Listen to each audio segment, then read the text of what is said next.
देखिए, exit poll तो कई बार कई चुनाव में गलत साबित हुए हैं। इस एग्जिट पोल को जो कल दिखाया गया है, हम सिरे से खारिज करते हैं, नकारते हैं। ये फार्स है।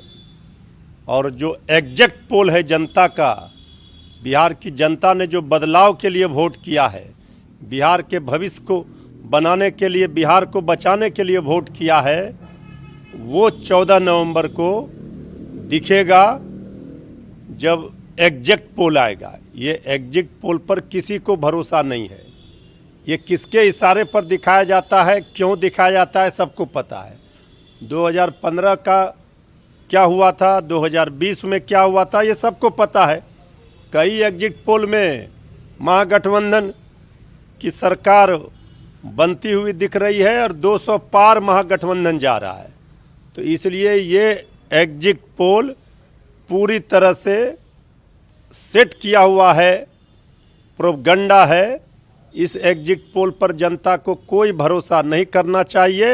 एग्जिट पोल 14 नवंबर को आएगा और महागठबंधन की सरकार बिहार की जनता बनाएगा और तेजस्वी सरकार बनेगी। बीजेपी जदयू कह रही है कि एग्जिट पोल बिल्कुल सही है, हम लोग 150 प्लस सीटें जीतने जा रहे हैं और सरकार हमारी ही बनेगी, क्योंकि महिलाओं का आशीर्वाद हमें ही मिला है। जो महिलाएं कतार में लगी थी वो एनडीए को वोट किया है। अरे बीजेपी जेडीयू वाले तो 2015 में भी पटाखा छोड़ दिए थे, अबीर गुलाल उड़ा लिए थे।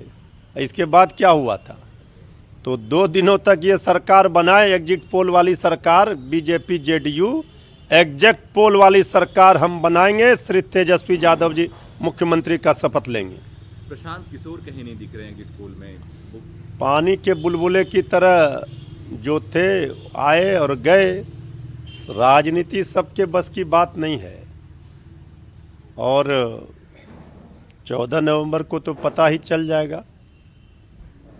इस बार बिहार की जनता जनार्दन ने जिस तरह से समर्थन दिया महागठबंधन को, हर ओर से जो रिपोर्ट आ रहे हैं एक एक बूथ पर, बदलाव के लिए जनता ने वोट किया है। हर घर नौकरी के लिए जनता ने वोट किया है। हर माताओं बहनों ने वोट किया है इस सरकार को बदलने के लिए।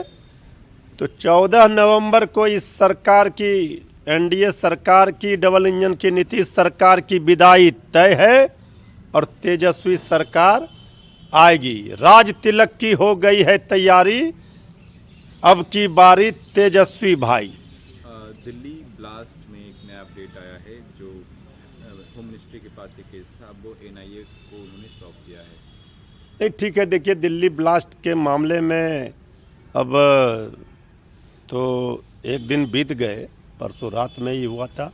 अभी तक कोई अंतिम रूप से ये नहीं आया है सामने कि किन कारणों से ये ब्लास्ट हुए हैं, इसमें कौन लोग शामिल थे।